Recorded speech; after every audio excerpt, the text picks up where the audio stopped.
আসসালামু আলাইকুম ওয়া রাহমাতুল্লাহি ওয়া বারাকাতুহু। সম্মানিত দর্শক মণ্ডলী, আজকে আপনাদের সামনে যে ভিডিওটি নিয়ে উপস্থিত হয়েছি, ভিডিওটি হচ্ছে আপনি অনেক শখের গাছ লাগাইছেন, চারা লাগাইছেন, ওইখানে ফসল আসছে, ফসল ধরছে, ডালিম হোক বা অন্য কোনো কিছু হোক, এখন সমস্যা হচ্ছে খারাপ মানুষের চোখ লেগে গেছে।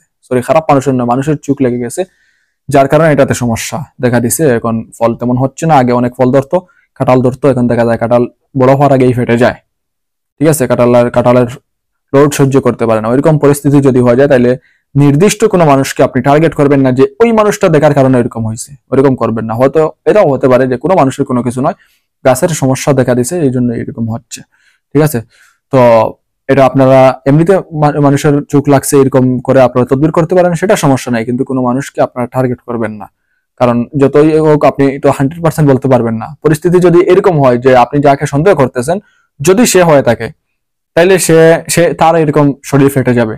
আর যদি সে না হয়, আপনি যার উপর সন্দেহ করতেছেন, বদগুমান করতেছেন, যদি সে না হয়, তাহলে আপনার শরীর ফেটে যাবে। এরকম চ্যালেঞ্জের মোকাবিলা কি আপনি করবেন?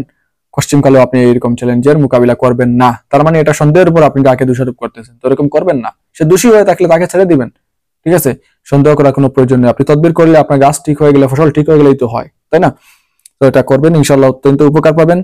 এটা হচ্ছে গাছের ফল ও ক্ষেতের ফসল বদনজর হতে রক্ষার তদবির। এটা যদি আপনারা করেন, তাহলে আপনার গাছের ফল, যে কোনো গাছ হোক, অথবা অনেক বাগান করছেন, অনেক সুন্দর বাগান, কিন্তু এখন বাগানটা অসুন্দর হয়ে গেছে, দিন দিন বাগানের রূপ হারিয়ে যাচ্ছে, ওরকম যদি হয়, তাহলে আজকের এই তদবিরটা আপনারা করবেন, ইনশাল্লাহ দেখবেন অত্যন্ত উপকার পাবেন। বাগানের ফুলের বাগান হোক, অন্য অথবা লাল শাক বা অন্য কোনো শাক বা শাক সবজি বা অন্য কোনো তরকারি অথবা ফলমূল যাই হোক, কোনো বাগান হোক, কোনো গাছ হোক বা একটি গাছ হোক, যাই হোক, ওইগুলা থেকে যদি কোনো মানুষের চোখ লেগে যায়, ক্ষতির আশঙ্কা দেখা দেয়, ওইগুলা থেকে মুক্তি পাওয়ার জন্য খুবই কার্যকরী পরীক্ষিত একটি আমল, একটি নকশা আপনাদের সামনে নিয়ে উপস্থিত হয়েছি। ইনশাল্লাহ এটা আপনাদের অত্যন্ত কাজে লাগবে। তো যেটা করতে হবে, এটা করার জন্য এই যে নকশাটা আপনারা স্ক্রিনে দেখবেন, এটা কিন্তু সবাই লিখতে পারবেন। একটা সাধারণ কাগজে লিখবেন লাল কালির কলম দিয়ে।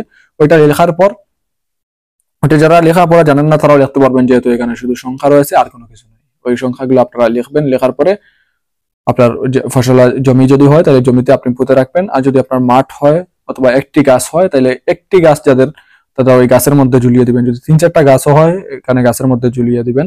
আর যদি দেখা যায় যে অনেকগুলা গাছ, এখানে আপনি 4টা 5টা নয়, আরো বেশি গাছ রয়েছে, অর্থাৎ যেটা বলছি বাগানের মতো, ওরকম যদি হয়, অর্থাৎ একত্রিত করে অনেক গাছ রয়েছে, তাই কতটা আপনি ঝুলাবেন? এরকম হলে এত তাবিজ ঝুলানোর কোনো প্রয়োজন নেই। একটা মাপ দিয়ে দেই, মনে করেন 5-5-এর নিচে যদি গাছ হয়, তাহলে আপনি 5টা ঝুলাতে পারেন। ঠিক আছে, অথবা মাটির নিচেও পুঁতে রাখতে পারেন, সমস্যা নাই। আর যদি 5-এর অধিক হয়, তাহলে এটা মাটিতে পুঁতে রাখবেন। ওই গাছের আশপাশ মাটিতে, মিডিলে অথবা সাইডে মাটিতে পুঁতে রাখবেন, ইনশাল্লাহ দেখবেন ওইটার আসর দূর হয়ে যাবে। অথবা ওই নকশাটা, এটা এটা করবেন, এটা অবশ্যই করবেন। এই তদবির যদি আপনি করেন, তাহলে মাটির নিচে পুঁতে রাখতেই হবে অথবা গাছের মধ্যে ঝোলাতেই হবে। আর পাশাপাশি আপনারা এই তাবিজটা পানিতে ভিজিয়ে ওই পানি আবার গাছে ছিটাবেন।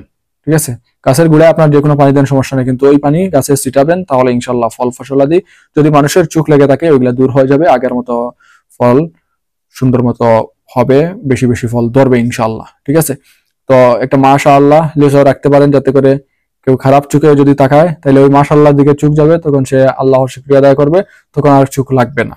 ঠিক আছে, অনেক সময় অনেকে হিংসা করেও বালা করে দেখে, হায় হায় রে কি ফসল, এত ফসল ধরছে, কম, কিন্তু সে হিংসার চোখে দেখতেছে, সেজন্য ওইটা সমস্যা দেখা দেয়।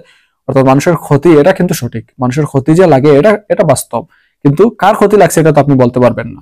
সেই জন্য কাউকে অযথা সন্দেহ করবেন না, এটা অত্যন্ত মারাত্মক ধরনের একটা পাপ। যদি তার নজর না লেগে থাকে আর আপনি তার উপর বদগুমান করেন, তাহলে এটা শাস্তি ভয়ঙ্কর পরকালে। ঠিক আছে, সেই জন্য বদগুমান এরকম করবেন না। যে আমল বলছি, যে তদবির বলছে, এরকম আপনারা করবেন, ইনশাল্লাহ অত্যন্ত উপকার পাবেন। তো যাই হোক, আজকে ভিডিও পর্যন্ত। আশা করি ভিডিওটি আপনাদের অত্যন্ত উপকারে আসবে। পরবর্তী ভিডিও দেখার আমন্ত্রণ জানিয়ে বিদায় নিলাম। সবাই ভালো থাকুন, সুস্থ থাকুন। আসসালামু আলাইকুম ওয়া রাহমাতুল্লাহি ওয়া বারাকাতুহু।